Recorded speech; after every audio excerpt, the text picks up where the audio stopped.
Hi everyone and welcome to Mind Aids.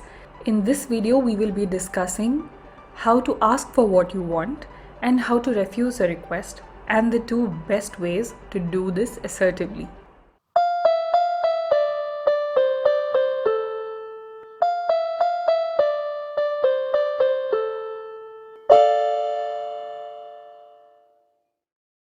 Now, before we discuss about the process of asking for something that you want or the process of disagreeing with someone, let's discuss the two important assertiveness techniques that you can use in either of these processes. The first technique is called the broken record. Now, if you've noticed, when a record or a CD gets stuck, it starts playing the same thing over and over again. So, as the method name suggests, this method consists of you repeating the same thing over and over again until the opposite party concedes to your demands.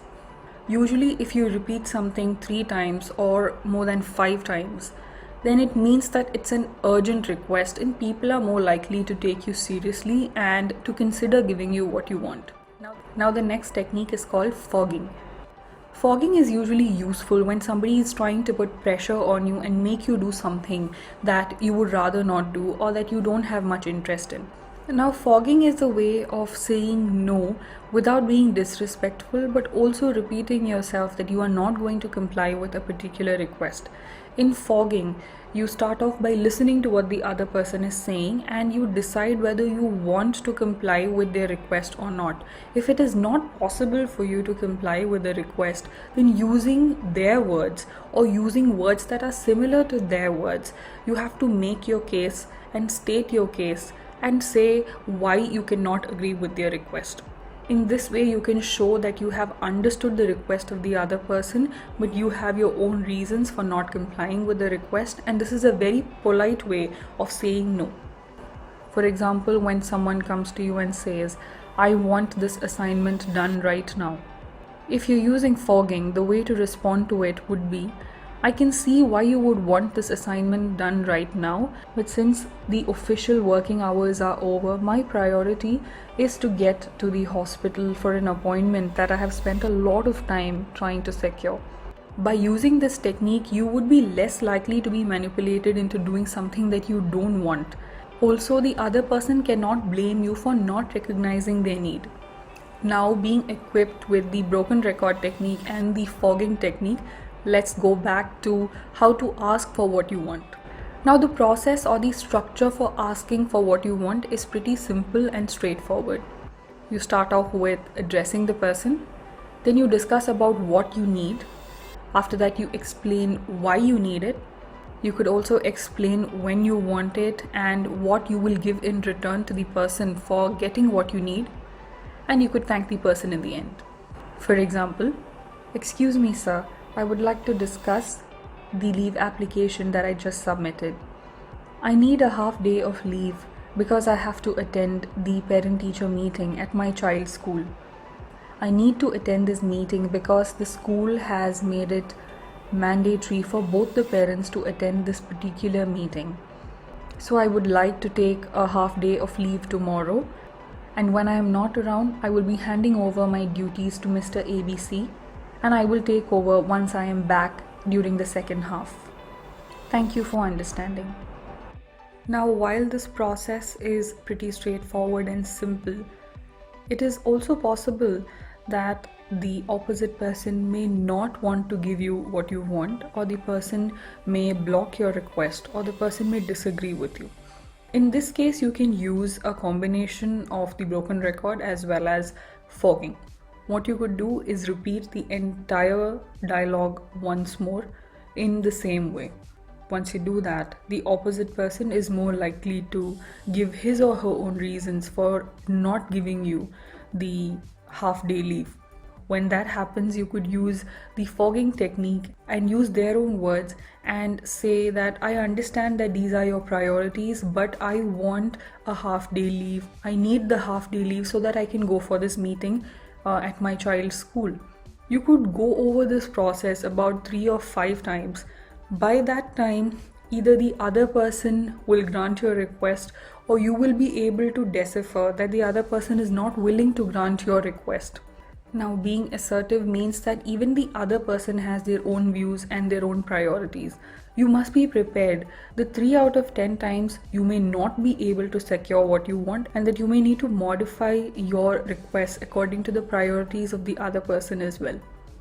Now, just like you can ask for what you want, there will be times when you have to disagree with someone. When someone has their own views and their own priorities. This simple step-by-step process will help you to express your disagreement with the most amount of respect for the other person without getting emotional and without losing your integrity.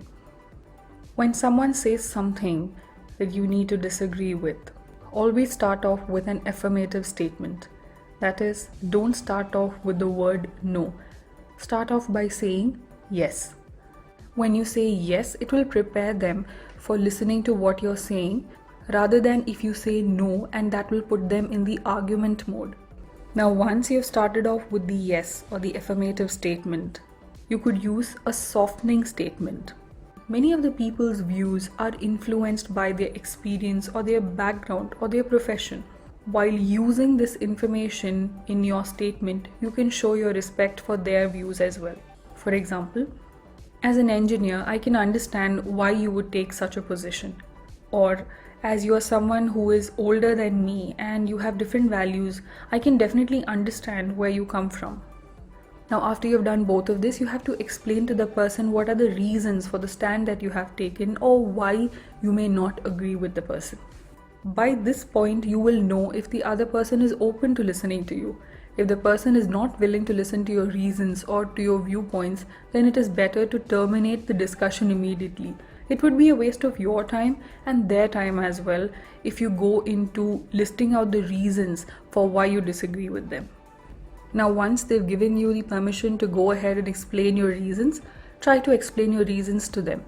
This could either be done in a very straightforward way where you just explain your reasons or you state your reasons and justifications, or you could give a balanced view of pros and cons and you could explain why you arrived at the position you arrived using these pros and cons.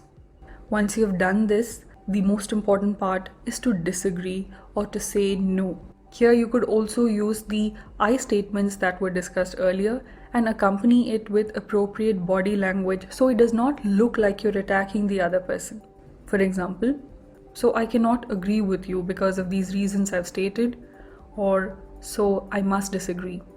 Now there is an additional and optional step. It's called the compromise. Now if it is of help to you as well as the other person, and if it does not cost much, then this compromise is definitely a step that can be added into the disagreement process. Now, using both these techniques to get what you want or to disagree with someone, and using the appropriate body language, using the power words, or using I statements are easier said than done. Try to set realistic goals. Do not set levels of goals which are so high that you may not be able to attain it. This will only discourage you and make you feel threatened by the failure that you experience at every stage. Change does not happen overnight, and it does not happen if you just practice assertiveness in one situation and you don't practice it in the other situation. Expect a lot of failure as well. At first, you may be discouraged by the amount of failures that you have and about how you're not getting what you want or how you're not able to disagree without getting emotional. But once you keep practicing it, you will get it right. Practice will make you perfect. Now, this video just touched the tip of the iceberg of assertiveness training. Assertiveness training is also given for specific situations, like there's assertiveness in relationships, assertiveness in parenting, assertiveness with authority, or assertiveness with your colleagues. If you would like to know more about this, do contact your nearest mental health professional. If you have any queries, you could even email us or leave a comment in the box below. I hope you found this video series informative. Do like, share and subscribe to our channel Mind Aids for more informative videos like this. Thank you and have a blessed day.